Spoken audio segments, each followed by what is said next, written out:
अबू रेहा मोहम्मद इब्न अहमद अल-बेरूनी खीवा प्रदेश का रहने वाला एक उदारशील मुसलमान था। उसका जन्म 673 ईस्वी में हुआ। विज्ञान और साहित्य में निपुण होने के कारण वह मामूनी कुल जो उस समय में शासन करता था वहाँ का राजमंत्री बन गया। जय भीम नमो बुद्धाय। आज हम बात कर रहे हैं अल-बेरूनी का भारत पुस्तक, जिसके अनुवादक संतराम बीए जी हैं और संपादक का नाम डॉक्टर सुरेंद्र अज्ञात है।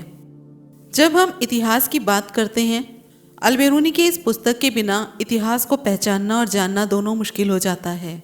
720 पेजों की यह पुस्तक थोड़ी सी महंगी होने के कारण सभी के लिए इस पुस्तक को खरीद कर पढ़ना थोड़ा सा मुश्किल हो जाता है।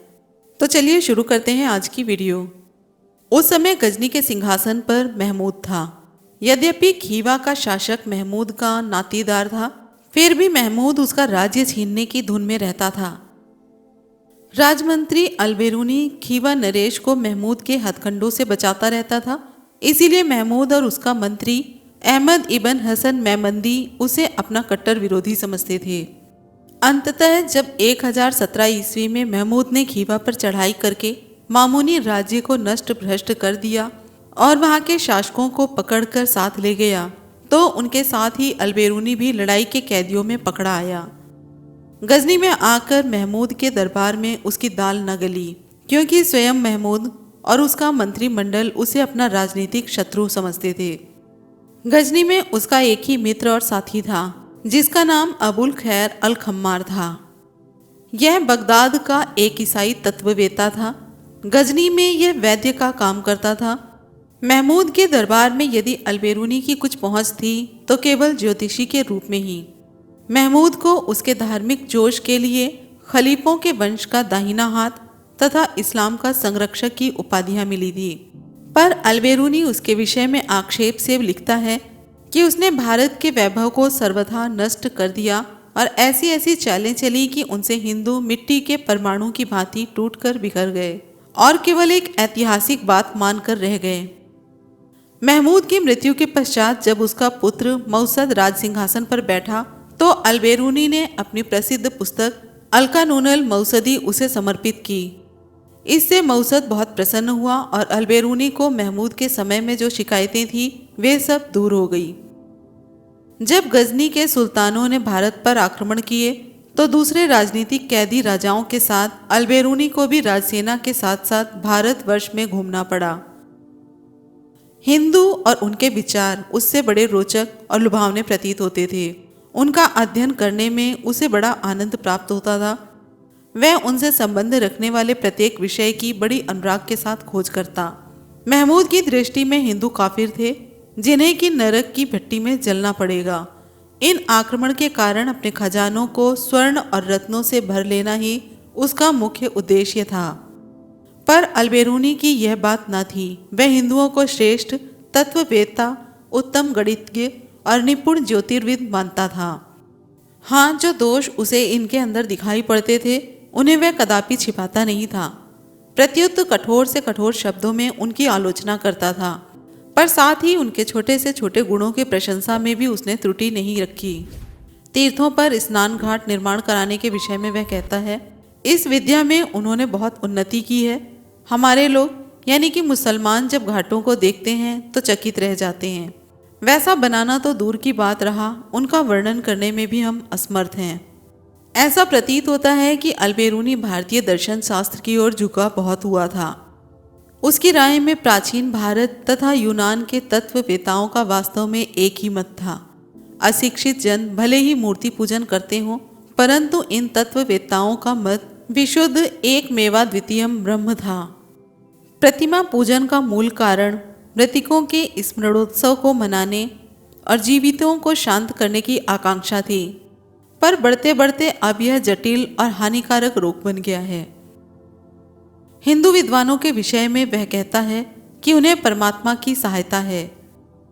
ये ऐसे शब्द हैं जिन्हें सुनकर आजकल के मुसलमान उसे काफिर कह उठेंगे, क्योंकि इनका अर्थ यह है कि उन्हें ईश्वरीय ज्ञान मिलता है।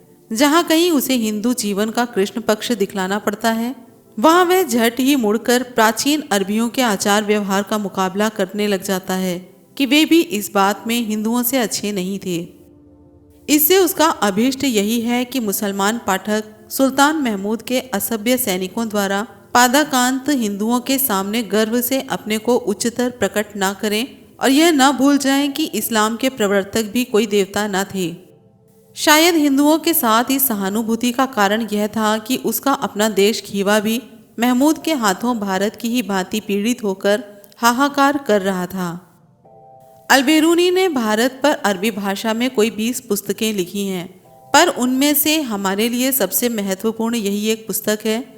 जिस समय यह पुस्तक लिखी जा रही थी, सारा देश युद्ध और लूट खसोट से अशांत हो रहा था। परंतु यह पुस्तक क्या है? मानो इस अशांत महासागर में एक प्रशांत द्वीप है जिसमें जातीय पक्षपात की गंध तक नहीं। भगवत गीता के पवित्र विचारों ने उसे मोहित कर लिया था। अलबेरूनी ही पहला मुसलमान था जिसने इस पुस्तक रत्न को मुसलमानों के सामने रखा। इसी ने पहले पुराणों का अध्ययन किया। भारत में आने के पूर्व वह ब्रह्म सिद्धांत, खंड खाद्यक, पंचतंत्र, करण सार और चरक का अरबी अनुवाद पढ़ चुका था।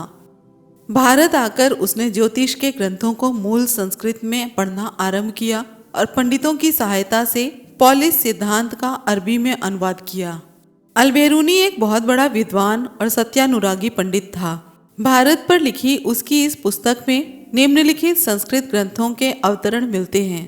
धर्म और दर्शन शास्त्रों में सांख्य, पतंजलि और गीता। पुराणों में विष्णु धर्मोत्तर पुराण, विष्णु पुराण, मत्स्य पुराण, वायु पुराण और आदित्य पुराण।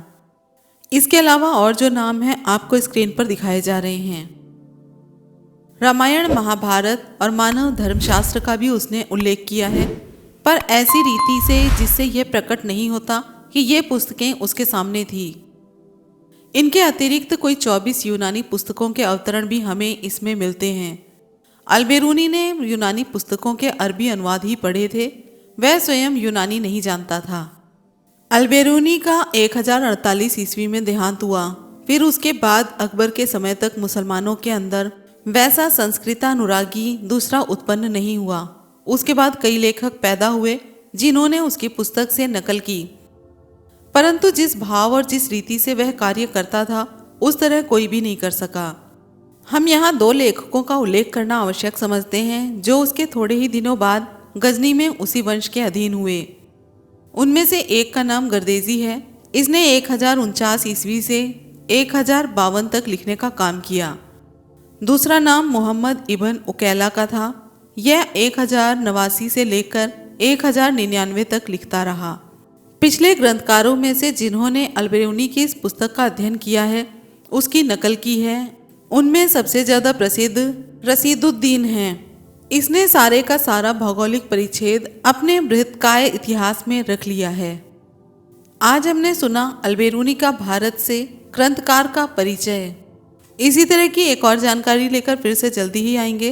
वीडियो पसंद आई हो तो लाइक, कमेंट, शेयर करें और चैनल को सब्सक्राइब करें। फिर मिलते हैं अगले वीडियो में।